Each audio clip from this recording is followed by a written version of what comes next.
everybody. Welcome again to another episode / interview. Raymond, Mac Hurrey, the Conga slap behind hip hop. My father was the percussionist for the Last Poets. If you know anything about the Last Poets, they were out in the late 60s, early 70s. And that's my father right here on the background, the virtual background here on Zoom. Guy with the glasses and the hat here. It's funny. I was talking to a family member, my cousin Charles. Hopefully we can get him in here to do an interview soon. But it's funny how, you know, my father's image is always there with the Poets, but no one really knows or knew who he was. So that's why I'm doing this series for the benefit of me and the family, for the world. So you understand that the Poets, it just wasn't about the lyrics, but who was this guy that was kind of like the old school DJ for the beats for the Poets as they spit their lyrics. Today we have Ann Hurrey. We have Mama Ann, the gem, the queen of Raymond Hurrey and that Conga slap. We are lucky enough to have his wife, my mom, here today. We have my sister who is returning. You know, she's going to help my mom with the technology. But it's also good just to have all three of us here. And we're going to talk about some things. And welcome, Mom. How are you? I'm fine, thanks. And you? I'm okay. It's good to see you. I'm going to click this background here. Yeah, because you're fading in and out. Yeah, because I'm fading in. I'm going to choose the virtual background, and we are going to do none. Okay. Give me back there, and now we should be good to go. Now she can see you. Now I can see you better. Good, yeah. So today, I'm just going to ask you some questions, Mom. Of course, Colette, you know, you can chime in. I'll show some videos and pictures I have. How you feeling today? Good. Good. Now, Mom, where do you live? I live in Goldsboro. Goldsboro.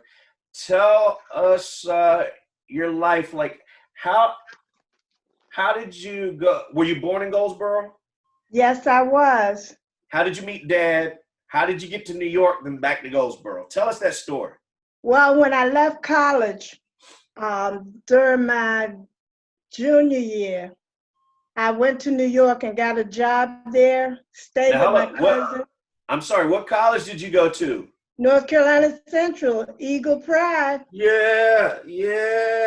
Look at Colette shaking her head. Look at for all of those at home, my sister's husband is an Aggie from A&T, so that's rivalry. So that's why and I graduated from Ashford University. Yeah, Ashy Ashford. That's good. That's good. So, Mom, you left Central your junior year. Yeah. And you went to New York. Yes. Okay. And I stayed with my aunt and my cousins, and got a job there. Started working in New York. And my cousins, my two cousins, two of my girl cousins, we used to go to Coney Island to the beach every Sunday. Mm-hmm. And when we would leave the beach, we would come home and get our clothes out. And of course, we had to iron them then. And get our hair all done up with the hot iron, getting ready to go to the Palladium ballroom in Manhattan to dance Latin dance. And that's where I met your father. So you met Dad so pretty much your typical day on the weekends was beach. It was party time, beach, and then you go home. Time. Yeah, it was. Party time. Yeah. What made you decide to go to New York? What made you decide to go to New York after Central? Like, why New York? Because that's where I had family, and I could stay with my aunt and my cousins while I found work. Mm-hmm. And went to work. They lived out in Brooklyn, mm-hmm. And I worked in Manhattan. I used to get the Avenue J subway train to go to Manhattan. But was it? What? Why New York versus anywhere else? Um, I just always, one thing while I was in high school, I always loved New York. Mhm. And I always felt like that was where I wanted to end up, living in New York. And of course, with my aunts, I had aunts and uncles there and cousins. So it made it very easy, a good transition. And it's so funny because the two girl cousins I was talking about, Hazel and Celestine. Celeste lives in Jamaica, West Indies, and Hazel lives in Los Angeles, but we still stay in touch. We call each other on a regular basis to find out what's going on. Mhm. That's good. Now, why did you leave Central early? North Carolina Central University, I like being just, so close to graduation. yeah, but I just felt like it was time for me to leave. Yeah, and sometimes that happens in college. Like I guess life things happen, etc. Mm-hmm. So you meet Dad at the Palladium, and since you mentioned the Palladium, I'm going to share the screen for those that are not familiar with the Palladium, and I want to see if these pictures kind of bring back memories, Mom. Here, so we're going to share the screen, and we're going to go here to Mom. I think it is. Let me see. I think this is one picture we have of the I pulled of the Palladium here. Does that look familiar? Oh, yeah. It does. See, it looks like a theater. Right, and I think it was called the music. Well, I did some research. It was called the Academy of Music at one time. Not BAM, but I think it was called the Academy of Music. Well, see, I don't know about that. I just know it was called the Palladium, and that's where all of the live Latin bands would go and perform on Sunday nights. And they had a beautiful dance floor. It was a round dance floor, Mm-hmm. and everybody get out there and dance. And the guys had all that, you know how now they have their special steps that they do to try to show off. They Yeah, had them in the Latin band genre too. and there's the marquee here. It says the Palladium. Yeah. Mhm. And that was one thing, Mom, that you told me when you were visiting here in Oklahoma. You were mentioning how the Palladium always had live bands. There was none of this DJing. None of It was that. live. Exactly. That's awesome. Let's see. Next picture here. That might be a more modern version of what it is today. After doing all these interviews, I would love to, if COVID can get under control, visit New York and go to these places, get the pictures myself. Right, right. You see the windows up top? Yeah, That's here. the ballroom. That's where we used to go upstairs, and that's where the dance floor was. So this is where all the jamming was happening. Oh, yeah. Okay. Yeah, that's just more color there. I thought you might like this one. Oh, look, Tito Puente, Tito Rodriguez, Augie, and Margot. These were all people that used to come on Sunday nights and Mhm. play at the Palladium. That's all right.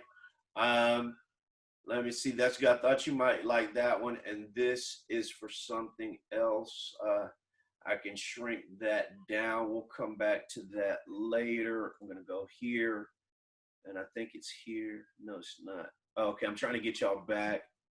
Here we go. Show. He lost us. No, we're still right there. No, I'm still there. I'm still there. I am going to show smile. Speak to video. No. Let's see what happens if I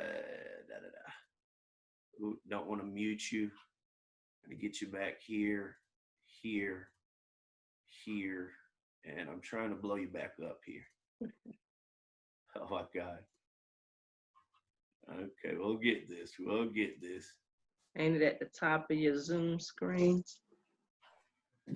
Well, it is. I think I did that. Okay, that. All right. Now, you know, if y'all are having these kind of problems, you know I couldn't do this. I'm trying to blow you back up and get you. Oh no, okay. You are screen sharing, but let's not do that now. Okay. Stop the share. There we go. Okay. There you go. Uh-huh. Yeah, I'll get it. I'll Uh-huh. remember it. So you met Dad at the Palladium. Do you remember that moment when you met him? What was it like? Do you remember when Well, did we he used to approach always, you? we used to go up there and watch the dancers, because they had, everybody was Latin dancing. That was what you did back then. And that's even before the times of Motown. And because that's what they would do in the African American neighborhoods. They had like rock and roll and all that. And then for the Latin community, the Hispanic community had all of their live bands to perform at the Palladium. But black folk were going to the Latin clubs too. Sometimes that's how I met your dad. But He it and his little buddies. was him and his boys. Yeah, they thought they were hot stuff. Do you remember what he was wearing when he first approached you at the Palladium, by any chance? No, I know he had on a dark suit, and because he wore suits every Sunday now. Every Sunday. Shine shoes. Not for church, for partying. Just for partying. Not for, so let's make that clear for the audience. You hear her add at that home. in. Yeah, and especially the times we're in, to my Christian brothers and sisters, I love you. But Dad was getting dressed up, you know, to get his groove on. Exactly. For the Christian fellowship. Yeah. But that's funny, That's but that's right. what I picture too, since I'm like, man, every Sunday to church. No, No. just to chill. Just chilling. That's good. So he approaches you. Then what? He came up and asked me to dance. And we went out there, and the big dance then was the mambo. And, you know, I thought I was hot stuff too. And I knew how to do the mambo. Right. We went out there, and the dance floor, the way the dance floor, it was a wood dance floor, but it was round.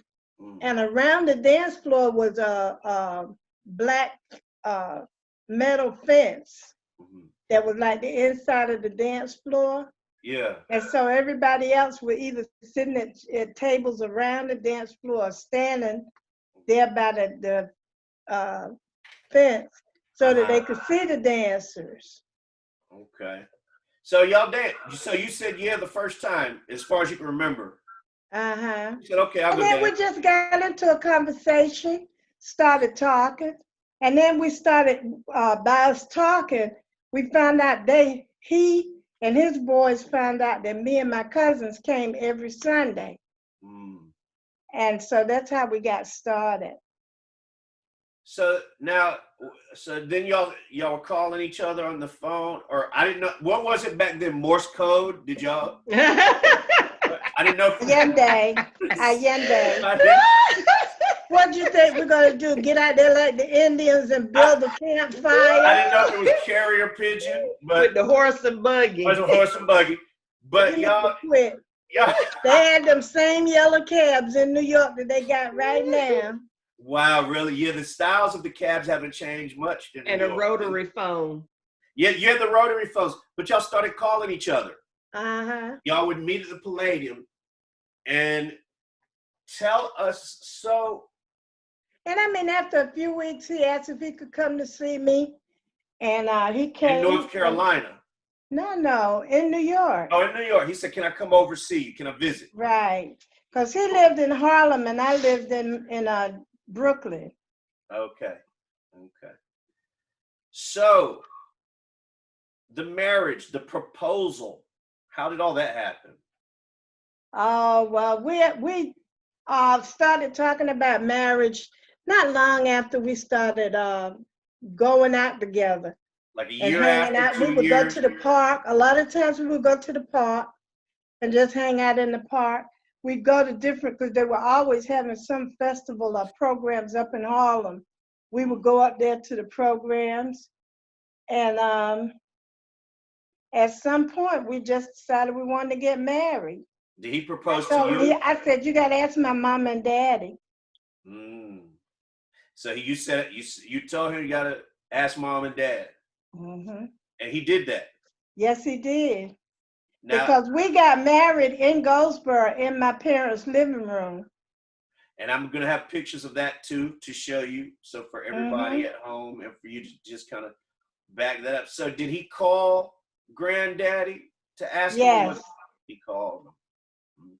Did Granddaddy like Dad and Grandma? he did. They did. They liked him very much. That's good. Uh, okay, For so one thing, he was very mannerly. You know, he had a lot of respect, and that's what impressed my parents. mm, but they had never met him before that phone call. Mm-mm. Wow. But you had told Right, Granddaddy. they had talked Grandma. to him on the phone because sometimes when I would call, he would be over visiting and we would talk on the phone. So they had talked to him, but they had just not met him. Was Granddaddy, especially with you as his daughter, was he kind of like, hey, that boy better be right? You know, like how did Granddaddy talk as far as like your decision to be with Dad or a boy, as it would probably look to him? Was he Well, stern? Dad was always full of questions. He wanted to make sure that you thought it through well, that this was truly what you wanted to do. Did you realize all that would be involved, that you would have to do? And I guess if you gave him the right answer, he was okay with it. Uh, but you and Granddaddy had a good father-daughter. Like you felt like you could like, was Granddaddy the type you felt like you could tell him anything almost? Like, Oh yeah. Oh yeah, very much so. that's good. Okay, so we understand that. Let's move into Dad's his involvement with the poets, and who knows better than his wife because he came home to you every day. Y'all talk, and I think that's a valuable information from the world. Like nobody can beat it up. After all, it's coming from his wife. You know what I'm saying? Hmm. So that's why it's great to have you here. Let's talk about his involvement with the poets. Just a few things.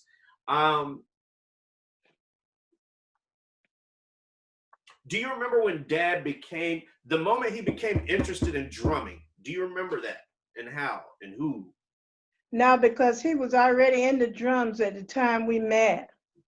Okay. And he some of his friends. And so they used to get together and drum all the time. Okay. And of course they only play Latin percussion too. They Mhm. weren't playing African drums at that time. Right, and that's important to know that Dad was mostly into the Latin percussion, the congas, Exactly. him and his friends. And he was already into it when he met you. Yes. That's okay. From what you remember and Dad's journey with the last poets, what was like some of his best story? What was the best thing he liked about that journey? That because we all know whether it's the Beatles or whoever, it's bands are hard to keep together. Of course, you have those ones that do last. What was some things Dad liked about being with the poets that you remember?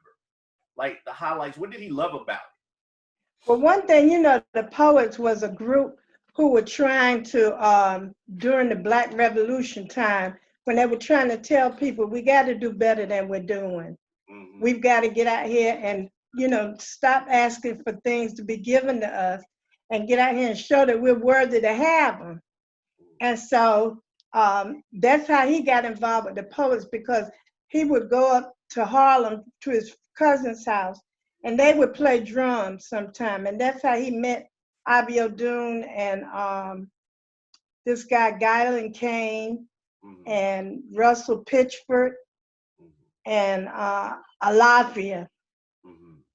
And they started talking about because they were already, all of those guys were writing poetry Mm-hmm. and doing the spoken word poetry,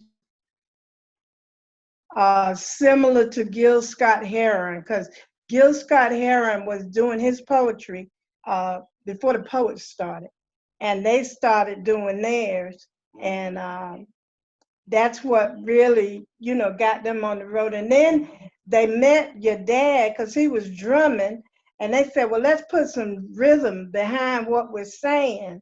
And that's how they got started. And they used to practice up in Harlem, and that they had rented a loft called the East Wind, and that's where they used to go and have rehearsals. And I have some pictures of the East Wing coming up too that's going to be interesting for you to see and maybe talk about. So Dad's best thing was a poet. So the best thing he liked was actually being part of that civil rights era, being instrumental in being a part of that history and the movement.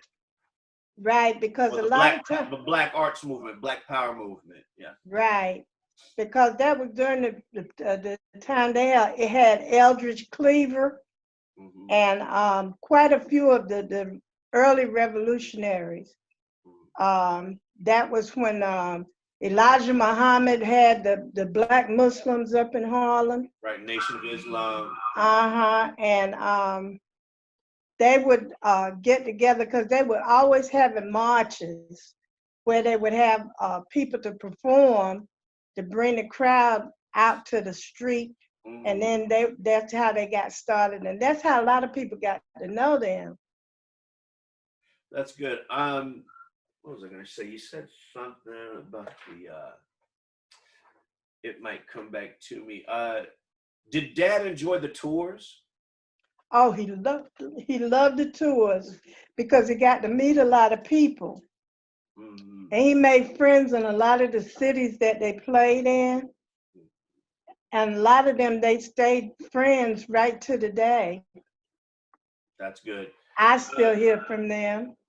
So you're still in touch with a lot of the folks in that Poets family, and they became family, y'all. What were, and without naming names and whatnot, being general, it's funny being general but specific. Were there any frustrations he had with working with the Last Poets? Us as artists, we work with a group long enough. We have some frustrations. You don't even have to be an artist for that. To have frustrations with people at your job. What were his frustrations with that process? Because after all, Dad, I think it's important for everyone to know, Dad was on all 3 albums. I think he was the only poet that was consistent and on all 3. Right. And the self-titled album, The Last Poets, This Is Madness, and finally Chastisement. Dad, the Conga, the drummer player, he was the only one on all 3. I guess I'm asking 2 things. One, what was his frustrations with the group, if any?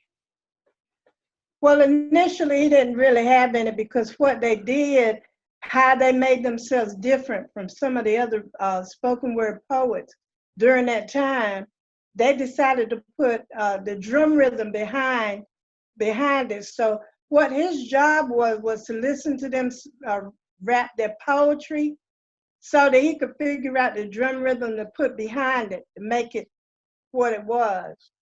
And that's when they did a lot of the different poets. Now, the one thing that was different, before that time, you couldn't use a lot of the unsavory language and do it so that people could hear it. But the Last Poets was one of the first groups that started out using those words that were unpopular then. Right, and for those at home, if you listen to any of the album tracks, which of course you can do it on YouTube now, there's a lot of adult language in it. But yes, I feel like, they really didn't hold. There was 0 censorship. Yeah. They told No holds barred. That's right. They did not. So get ready at home if you listen, but there was a method to their madness too, which is what we have to understand.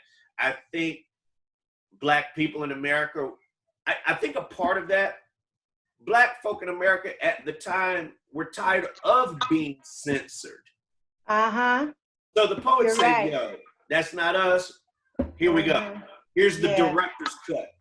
We're doing like we mean. So, the symbolism there is we were a culture that were always hush, hush, censored, don't say nothing, you're not supposed to. Poets came with all those other artists at the time, like, hey, we're going to say like we want, take it or leave it, which is so powerful. Yeah, because during that time, you know, black people were being told what they could not do, and it was a whole lot of could not do. Mm-hmm. So this is their way of saying, look, you ain't gonna keep me from doing this. Yeah. And And that was still like down south. They still had the signs up saying white only, colored only. And they had once the speakers like Martin Luther King and Malcolm X, they started saying, you know, this is not right. We've been doing this for all these years, and y'all know it's time for us to stand up and say this is not right. And that's what they did. And it was funny because there were the artistic groups like the poets. And then there were the orators like Malcolm X and Martin Luther King and Whitney Young. All of those were another group. They were the group that would tell you like it is, but they just didn't use the same kind of language as the poets. so you had the poets, and then theater tied into that. You had your surge of the, you know, Amiri Barakas, Mm-hmm. all those coming very into Zaki Shange, all of them. Yes. So That's- all this was part of that the Black Power movement. Yes. as- Yes, as it was. called. Good. What? How was it that Dad was like that through line, and the only poet that was on all three albums? Well, I don't know. I guess it was because he was more stable, I guess, at that time in his life. You know, he worked every day, then he would go to his rehearsals, and then he would come home. He had a family. Where did he? So Dad held the 9 to 5 while still doing his arts work. Yes. Where did he work? He worked downtown at a company called the Fry Company. It was downtown Manhattan. Do you know? I remember you telling me that the Fry Company, the reason he was able to do the poets and the Fry Company, because the Fry Company, they liked Dad so much, they told him, look, we know you're with the poets, so when you have to tour, we just won't pay you. But when you come back, get on the schedule. Exactly. That's That's how it exactly worked. what happened, and it worked out fine because the money he wasn't making by being away from work, he was making with the poets. Mm-hmm. That's good. That's good. Let me see. How do you feel about not receiving $1 from royalties from the re-release of the poets? And we all definitely feel some type of way about this. But We talked about it quite a bit, but we didn't know how to go about trying to get it. We did make some inquiries, but we weren't able to, I guess, get everything together that we needed to try to pursue it. And I'm pursuing that now, and what we need is a really good entertainment lawyer. Okay. Well, I was That's not a pitch out thrilled. to the world. I just did a pitch for any entertainment lawyer Exactly. that wants to take on this case. It is a case nonetheless. And for everybody at home, pretty much the re-release of the poets, their albums, which I think it was around 95, because I remember graduating college or somewhere around then, the re-release of their albums, My Father's Image, it's back out there, but our family isn't receiving any money. And so we have to figure out how that is. My mother was incredible with saving documents from my father that we have, even old contracts. My mother has laundry receipts that they had from touring. So yeah, entertainment lawyer, we need it, and that's real talk. Thus, one inkling of the reason why we're doing this series. But the bigger picture is not money. It's about being fair, doing right, and let the world know who this mysterious face is whenever the last poets are mentioned. That's right. That's You know? true. So this is great. This is great. What was Dad like in rehearsals? Oh, no, I'm sorry. Let's back up. So you're with Dad in New York. Colette's also there too. everything's jamming and slamming. You moved to North Carolina In 1975. in 1975. Why did you move to North Carolina? My father passed away suddenly because my parents lived in North Carolina. And my father had a massive heart attack at work one day and passed away. And he and mom had been married for about 42 years. And we knew that mom couldn't stay by herself after dad passed. And we had already been talking about maybe in 5 years moving from New York down to North Carolina. And You had already been discussing it. right. And he didn't mind going to North Carolina.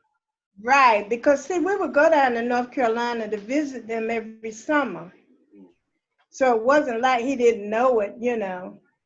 So we said that the main thing would be he need to find a job to go to, so when we moved down there, we'd have some income. And he got a job working at Obabi Center, which was a hospital for mentally disabled children. Mm-hmm. And I went to work at Wages Head Start. Now, I get it. how was it him, you know, let's put a period at the end of the sentence with the poet's vision of the story. How was it when dad said, you know, like, how did he leave the poets?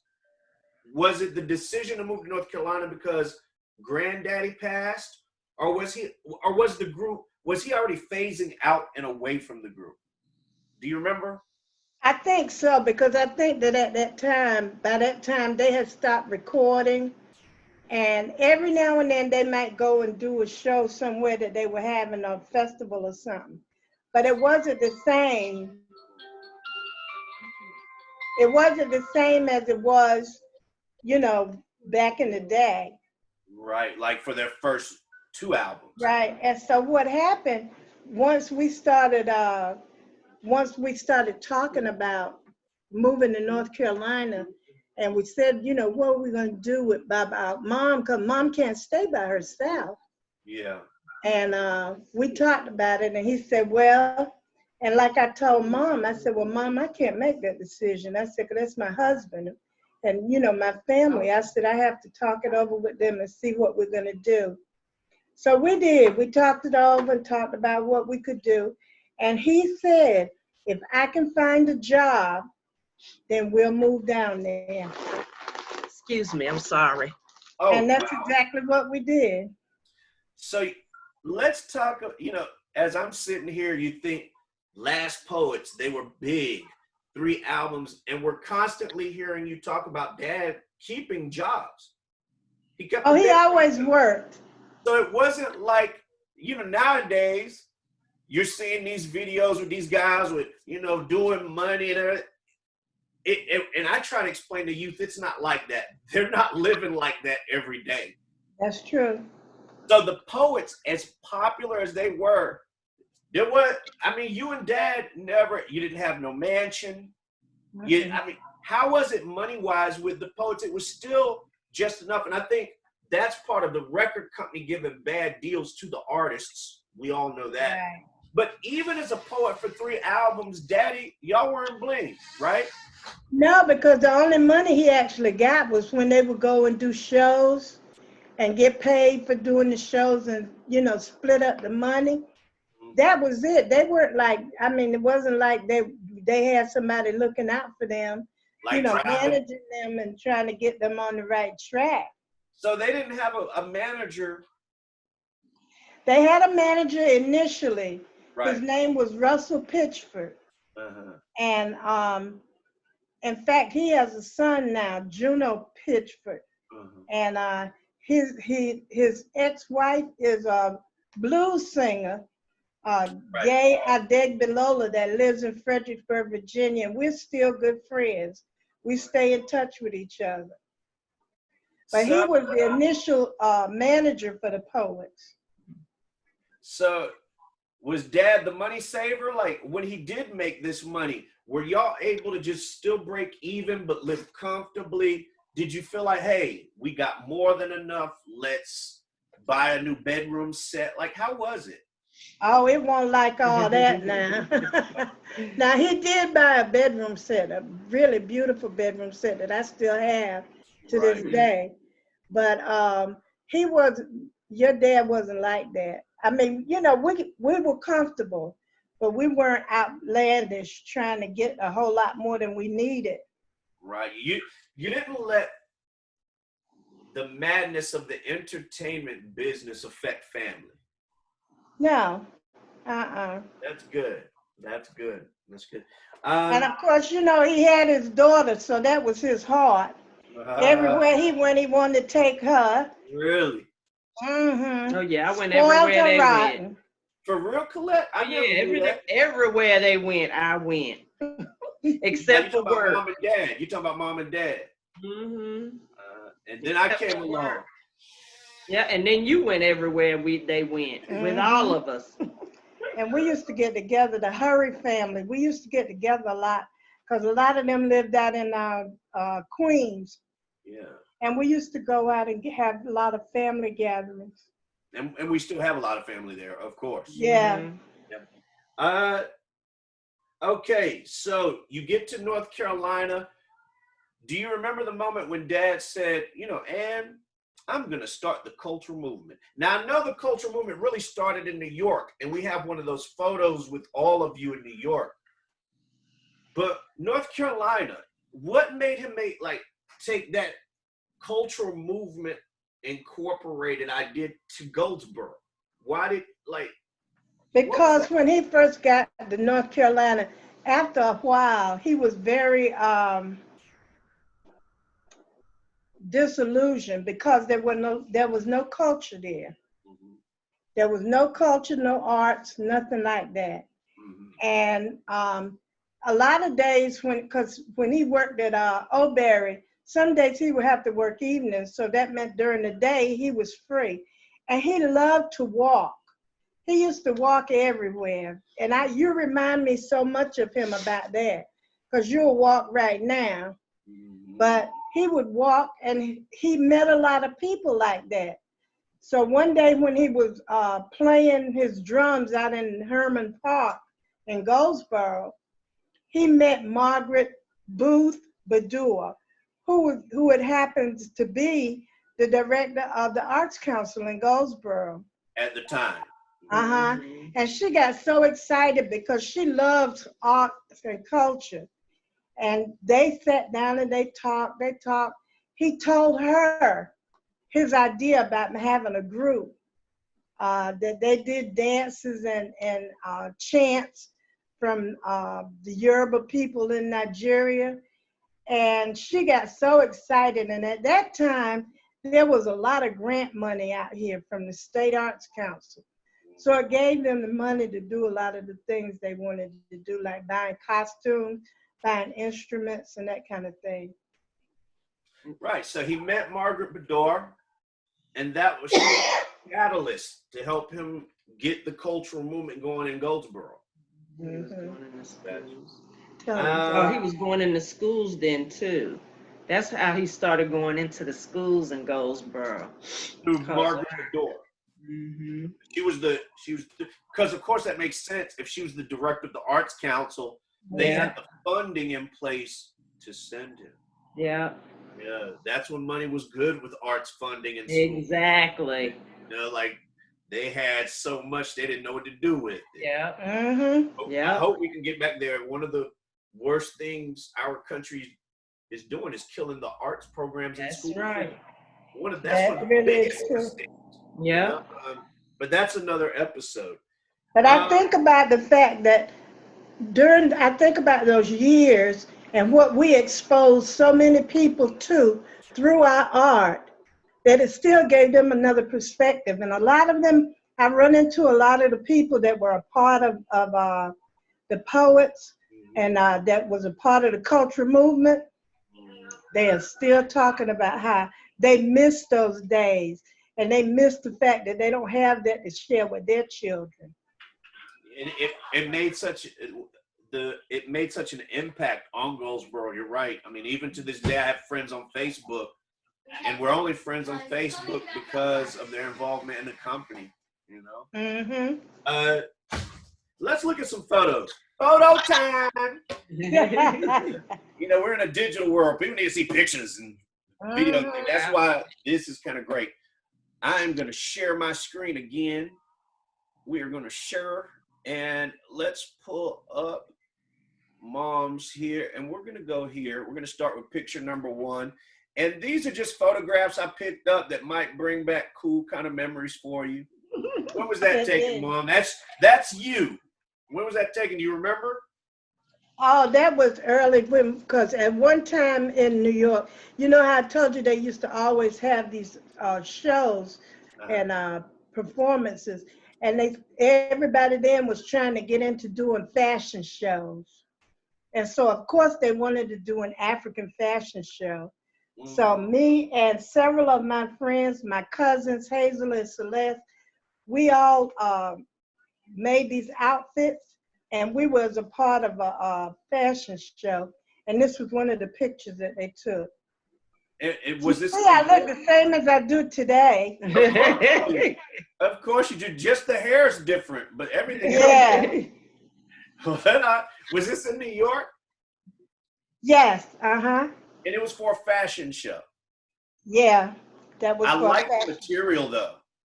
That fabric is That nice. African material, even your earrings, Mom, you're working it. Yeah. You're working it. Let's see. Next. That's you. I think that's you at some performance or something. That one in Orangeburg, was it? I'm trying to see. And that book, we still got it at home where it says African Roots.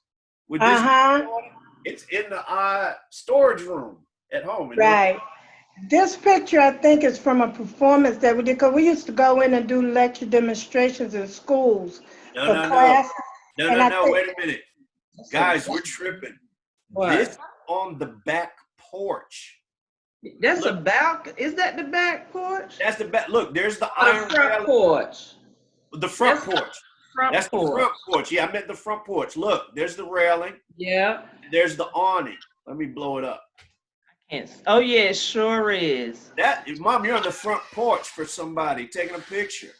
All right. Yeah. That you see the rails? Sure is. Now I can see it. That's And the the front awning. porch. See the awning? Oh, every time you move the thing. Yeah. Okay, let's see. This is at a rehearsal. Library. Right, that's at Wayne County Public Library. They had an auditorium in there, and they used to allow us to use it for rehearsals. And we did several shows there. Mm-hmm. Mom, that's you. Mm-hmm. Dancing. Colette. What'd you say, Colette? You can't see? I said Mom's dancing. Oh yeah, she's dancing, and there's Colette. Yeah. And Brenda Davis. Yeah. There's Barbara. Barbara, yeah. And is that Brenda or Vicky? We can't see because of the thing. Okay. Wait a minute. We'll be able to tell you. Wait a minute. Yeah, it looks like Vicky. Oh, we can't move it. It might have been. It's okay. Barbara and Vicky came in. They were sisters. They came in at the same time. Right. So I think that's Vicky there. And God rest her soul, Vicky passed on a few years ago. Yeah. Yeah. Yes, she did. Yeah. Boy, Vicky. and we mentioned her in a few pictures. But that's That's me an old one. Who's that little kid? That's me, and that's Dad. Yeah. Blue. And I think that's Blue. That's Dana. It is Dana Roberts. Yeah. And there's Edward. Yeah. Guilford? No. No, that's that. What's his name? William Rich. Yes, William Rich. Oh, William. All right. Yes. Bless his Yeah. heart. Yeah. I said, bless his heart. Yeah. It's okay, but we're gonna be on YouTube now. So Exactly. So bless his heart. he's a good brother. Good brother. Yeah. So that's me and Dad, and that was in Virginia, wasn't it, Mom? Oh, it might be. It might have been at the festival that we went to in Fredericksburg. Right, because I think this next picture is the parade that day. All right. Uh-huh. And these bata drums, I think it's important to note, these were the first bata drums that Gambak made for Dad because Dad mailed them the measurements. Mm-hmm. Boy, he was skinty. Yeah, man, look at that.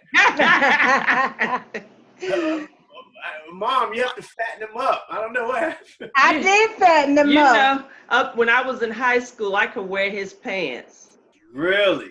Yes. Look, there wasn't all that bad stuff in the foods like it is nowadays. That's true. That's true. And there's Mom and Dad. I always like this shirt of his. This shirt. Uh-huh. That was a sweater. That's in New York. That's in our apartment in New York. I even remember these speakers being in North Yeah. Carolina. They lasted for a long time. The reel to reel Yep. picture. There's Mom. Wow. Oh, look at Ann Hurry with her little daughter. Yeah. Man. And everybody still say we look alike. Yeah, and Norda looked like you, Colette. Uh-huh. And I always say Norda looks like Mom. Mm-hmm. You do look like y'all, man.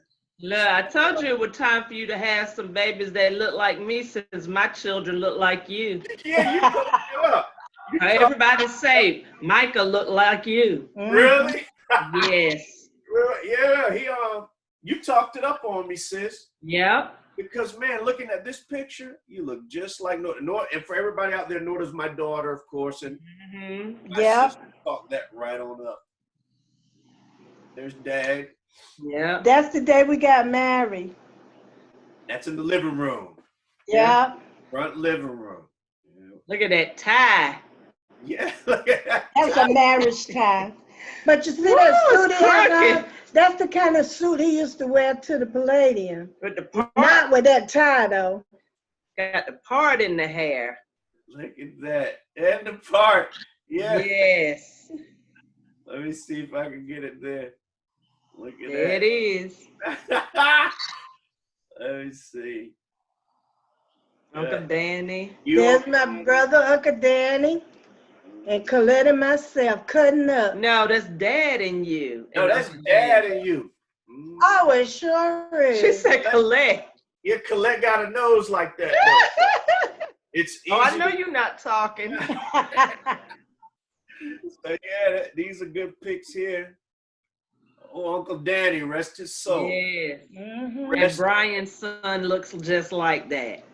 Yeah, Brian's son? Yes. Wow. Let's see. Boom. That's Ray holding Colette. That's Colette. Yeah. Next question. So that's Colette. That's me. Mm-hmm. Wow. That's probably how Norda looked when she was a baby. She was. Hey, but Norda ain't have no hair, man. Oh. Norda, it took the longest. That's like me. Lord. She got that from Nana, because Nana didn't have hair either. Oh, there you go. If that's how Norda was, I know that baby picture you're talking about. Yeah. Uh-huh. This painting was by the legendary Tony Stovall. Mm-hmm. Right. And he painted this for Dad after Dad passed. Yeah. Mm-hmm. I can almost remember the day. I remember that night he brought it into the house to give to you, Mom. Mm-hmm. I remember it like it was yesterday. It was amazing. And we have this hanging up now in North Carolina. I'm looking at it as we speak. Palladium picture. All right, now this is that picture of the east wind.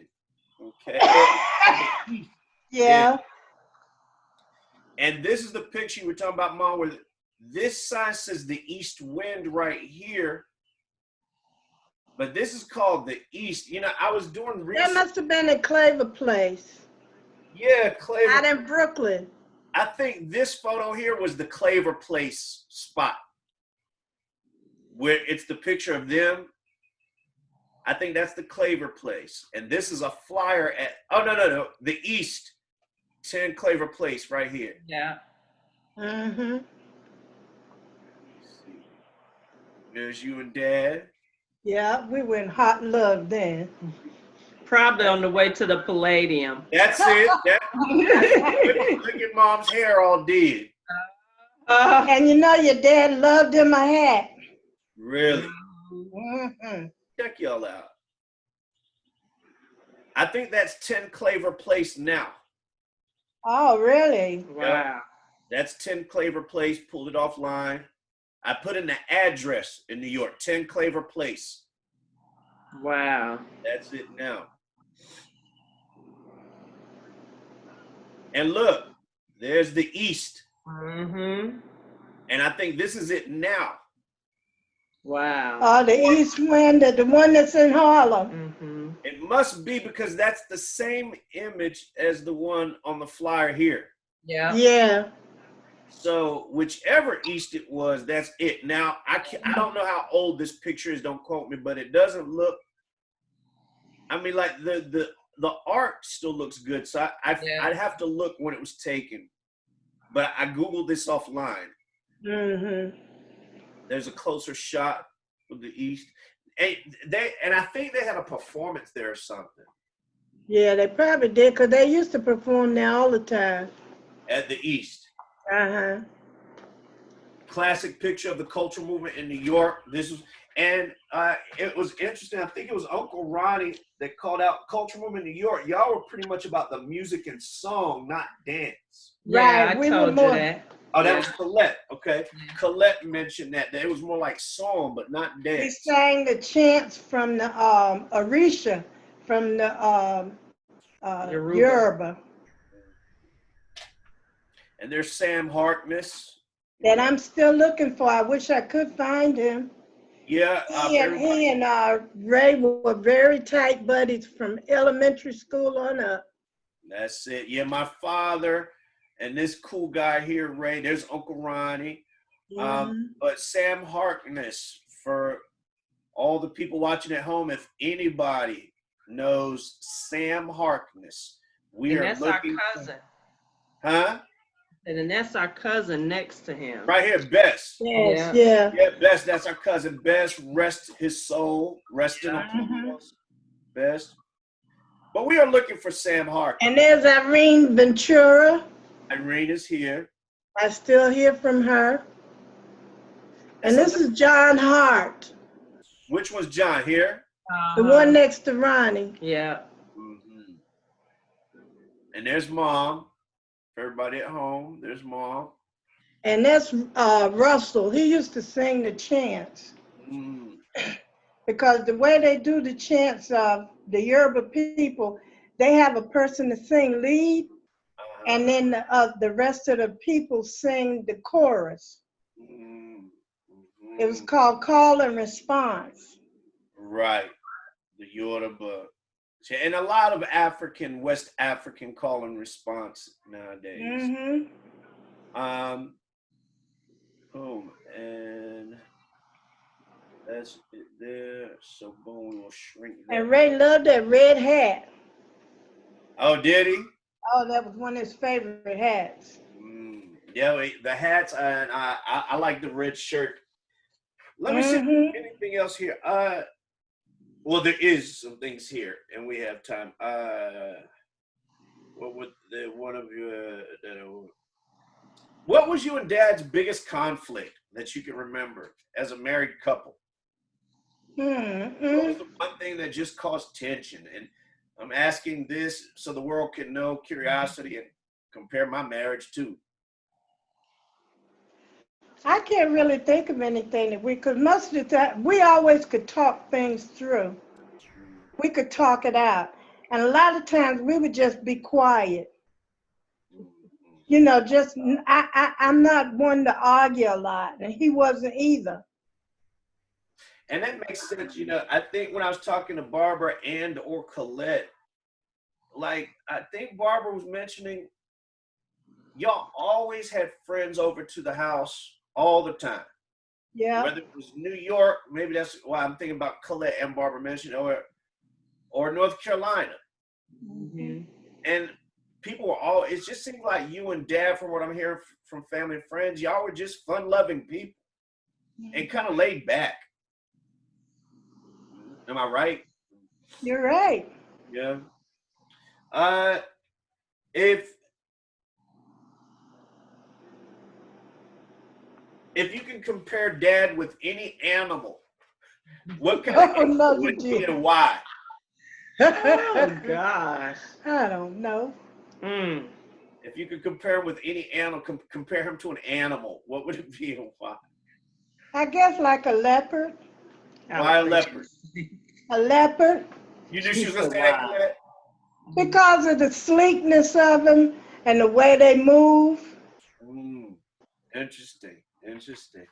And Uh, Colette, she was thinking about the same animal. Mhm. you thinking the same thing, Colette? Yes. Interesting. Uh,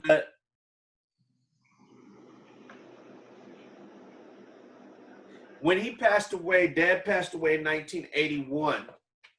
You had to take over the culture movement that was doing amazing in Goldsboro, North Carolina. But you didn't have a performing arts background, right? Right. How was it? How was that transition of taking over? Even though you were like co-director, you're there, you're learning things, you were even emceeing the shows. But how was it when he passed? How was it when he passed? Like, I mean, you were taking care of me, you had Colette, you had your mother.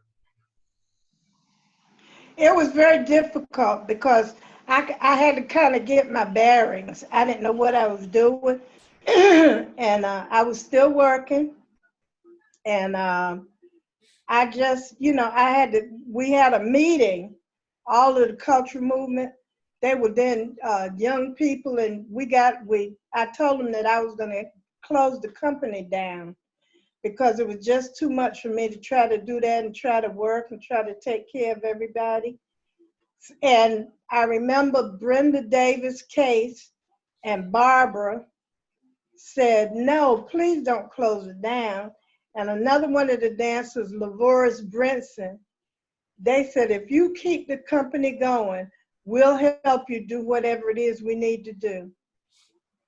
And I said, well, if you all stick to it and do that, then we'll try to keep it going. And that's how we decided to keep it going. All right, well, that's good. And the cultural movement did what, 20, 25 years? Was it 20? Mm-hmm. 20 years? Years. What, 20 or 22? 2022. Yeah, that's good.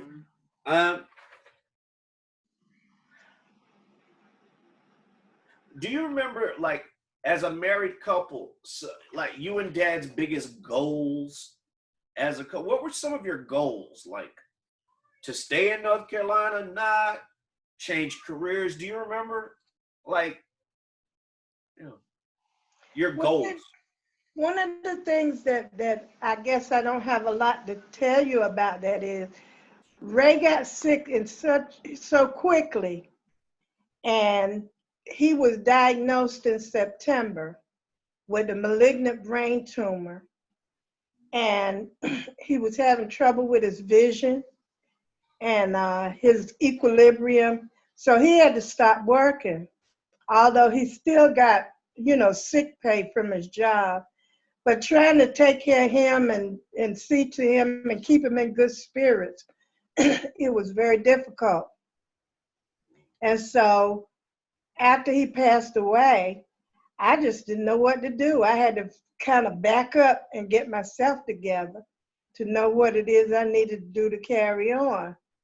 I remember one thing he was doing because I remember all the magazines. He was wanting to build a house, and he wanted to have the ski loft kind of look, like the log cabin type of look. I remember him looking at all of those. Mm-hmm. I never knew that, sis. Mm-hmm. I remember I that. don't remember that. Mm-hmm. So he wanted to build a house. That was his goal. I remember Well, see, that. we had said we were going to build a house because we didn't always want to live with Granny. Wow, that's new information, sis, that I never knew. And he liked the ski loft kind of log cabin. Yeah. I know what you're talking about, I think. Yeah. Mm-hmm. That's good to know. I didn't know. How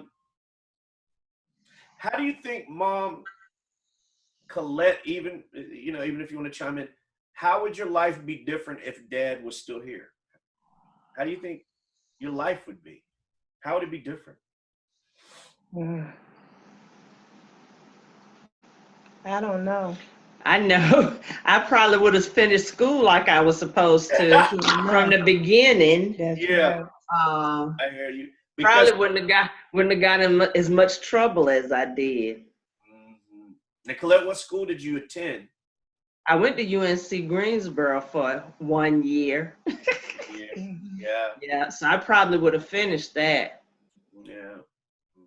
So dad would have probably been more on you, like, "Hey, girl, you're gonna finish." And That's Hmm. he exactly was a right. source of just inspiration as a father-daughter, man. Right. Yep. That was probably affecting you since dad Oh passed yeah. young. That's when it started. But Yeah, you know, that's. Yende, Uh-huh. you know what? That's why you need to watch how you're raising Nura, because she's very much like her. Yeah, I think about it all the time. Colette shaking her head like, no, Colette, no. her dad spoiled her to death. Yeah, I know. Plus, And I know he would have been up at the school probably every weekend or every That's other right. weekend at the college, yeah. saying he would come in to visit, but it was really to check on me. Checker. Yeah, and it's funny you say that, and I hear you, Mom. There are many times I'm looking at my daughter and thinking about Colette, the relationship between Dad and Colette, and it's funny you say I bring that into it because I know I spoil her when I'm Mm-hmm. to keep like a tough thumb on her sometimes, but I get it. Mhm. I get it. Thinking about how she's gonna be older. Um, And he would have been at he would have been at UNC. He would have been at Central too. He would have been there with you probably helping drum for the dance oh man, what are you talking? Mm-hmm. every weekend. Oh man, your dad would have been all up his. Oh Oh, my you know he would have. gosh. Yeah, him would be like drumming all over the triangle, Yes. Mm-hmm. making a big imprint, cultural Yes. imprint. And that's one thing it would have been great to do. Mm-hmm. Do you think Dad helped you grow in any way, Mom? As a I result of think the he marriage. did. He is the one who inspired me about cultural things, because that was his great thing that he loved. He loved finding out. He loved studying the old cultures. He loved finding out about what was going on in the world, you know. And his love of that, we used to do a lot of reading and stuff and going places. I remember when Colette was little, I got a picture of her where we took her to the North Carolina, I mean the New York Museum of History. And every weekend we would go somewhere, take her somewhere so she could get her little feet wet in the cultural community. Mhm. That's good. Are there ways you think you helped him grow as a result of your marriage? I think so because I exposed him to some things that he hadn't really given a whole lot of thought to. Mhm. And I think moving down south gave him a different perspective from living there in New York. And I think he realized that he had a lot more talent than he thought he had. Mm. So one thing you helped him to grow would be like him realizing things about himself that he didn't know he was capable of, like more specific. Like, Well, one thing he would, I was the outgoing one. I'm never met a stranger. And so he met a lot of people through me too. And it made him more comfortable being around people, talking to people. Then he started doing the shows where he had to do the lecture demonstrations and share his ideas about the culture. And it helped him to grow that way. so Dad was like when he started like doing a lot of work with the culture movement in North Carolina, him on the microphone doing the speaking, that was new for him. Uh-huh. Wow. See, Yeah. in my head, he was just always good at it. But I Mhm. guess, I mean, he only had to drum for the poets, Right. but not really be the front man. Exactly. So he got that experience through being in North Carolina. Mm-hmm. Interesting. Interesting. Uh, let me see. Do I have time? Yeah, we have pictures here of Dad. You know, I'll wrap it with the last question. I think last question: if Dad showed up suddenly at your door and knocked on the door, visited, what would your ideal day with him be like? Like if he showed up right now, rang the doorbell, like what would you want to do with him? And Well, keep first it of all, clean. I'd have to There could pick be myself there up could be off the, some children watching, Mom. Oh my I'd God. have to pick myself up off the floor first. Because because a lot of times, I mean, dreams that I have about him and things, you know, they seem so real. And I know we'd have a lot to talk about. So what's your ideal day? We want details. Okay, yeah, a lot to talk about, but okay, after you pick yourself up off the floor, then what? That was very broad. What? Right. For me, like, of course, it would be a big hug, a huge hug. Mm-hmm. That would probably be the best hug I've ever given anyone. Exactly. Okay? And I'd ask him what he want to eat, what you want to drink. Expressing how much I missed him. Mm-hmm. You know, while we're eating, definitely catching him up on what's been going on. Right, right. And then to me, my ideal day would be, you know, drumming. Mm-hmm. Yeah. But you know, one of the things I do, because you know, I'm the one that always had pictures. So that would be one of the first things I do is pull out pictures to show him how everybody has grown. Yeah. Mm-hmm. I feel like I got cheated, you know, like the drumming component.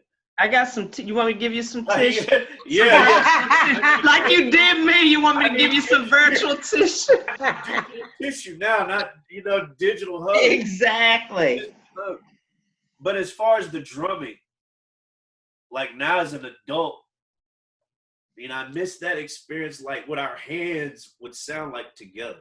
Mm-hmm. You know, so Yeah. I know one thing I would have loved. I would have loved for him to have the opportunity to learn to play djembe. Yeah. Because he played Conga and he played bata, but he never had the opportunity to play djembe. Yeah. And I'd have loved for him to have had that experience and learn from the Guinea boys. He'd have loved that. But your ideal day, still we've heard we'd have a lot to talk about, showing pictures. Yeah. So your ideal day would be showing them pictures, that's it? No, I mean talking about things I had done, Yeah. things that I had missed about him. Right. Sharing You know. a lot of those stories. What would you want to eat with him? Would you want to go to dinner? And if so, where would you take Dad to dinner? Don't say Chinese buffet. Okay. That's what I would say because he loved Chinese food. Mm-hmm. He did like Chinese food? He loved Chinese food. Oh, wow. With bread. With bread. Because we used to tease him and said, nobody eats Chinese food with bread. Crumbled Yeah, up. your dad he liked bread. He would squeeze it up. Yeah. Uh-huh. I still do that. I put butter and I'll squeeze it or fold it. Right, that's the way he did. See, you didn't even know where you got that from. Yeah, I do it to this day. Just did it last night. So that's good. That's good. So you pick yourself up off the floor, show them pictures, share stories, and go eat Chinese food. Yeah. Probably something. No, we'd have a lot of things to talk about though, because I'd have to tell him about. I know the first thing he'd want to know is why I don't walk well, and he'd ask me questions about my health, and I'd have to try to catch him up on that, you know, and still tell him, but I'm pushing on. That's all right. That's good. That's good. Well, that's it. That's all. Look, how do they do it? That's all the time we have today. We'd like to thank Ann Hurrey and Colette Hurrey for being on our show. Let's give them a hand. Yeah. Woo. Yeah. And I appreciate y'all. Hopefully this is going to do something great for the world.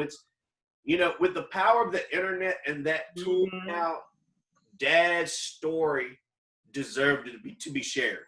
I'm Mhm. hoping that it will spark, we're hoping it will Yes. spark more interest for people to ask questions about the legend known as Raymond, Mac, Nilaja, Obabi, Hurry, the Conga slap behind hip hop. So hopefully the world will inquire more, and that's the mission. Yeah. Dad, he deserves this. Yeah. Yeah. I feel like he worked so hard. He was a family man, an artist, a teacher, hard worker. The world deserves to know that that image is not just some image that a company is illegally using without our permission about. This is who this guy was for the world anyway. Right. Love you guys. Love you too, you. darling. And tell Yep. people to be sure the more they like, share, and Oh, yes. subscribe. Thank you. No, you're right, sis. My sis helps me with this digital stuff because I'm new on it. So definitely, let me make sure I got it right. Like, subscribe, And share. and share. Yes, because we have a Facebook page about Dad called Raymond Hurry Conga Slap Behind Hip Hop. We have a YouTube channel on my theater company, Facebook channel on my theater company. Join it, like it, share it, subscribe it all. Thanks, Yes. Colette. Thanks. Mm-hmm. And anything else I'm missing? We're good. Don't forget what Colette's last name is. Yeah. Gerard. Hard. He's married with two talented, fine young men, and she's married to an awesome dude, Bobby. Ray. And a drummer too. And a drummer. Yeah, the arts is running all through Yeah. the family. Her son is a dancer. Her other son, drummer, and he's in the military. He's serving our country during COVID. So we are very fortunate, blessed, and we are giving thanks. Give me just a second. We are giving. That's my daughter. She wants to make a cameo or something. Oh. You want to put over here and see? I just don't want to, Okay, she needs something. So Okay. Daddy. Like, Exactly. hold on. I'm going to click the stop record, but hold tight. Peace, Okay. everybody. Like, subscribe, share. Booyaka. Bye, everyone. Thank you for tuning in.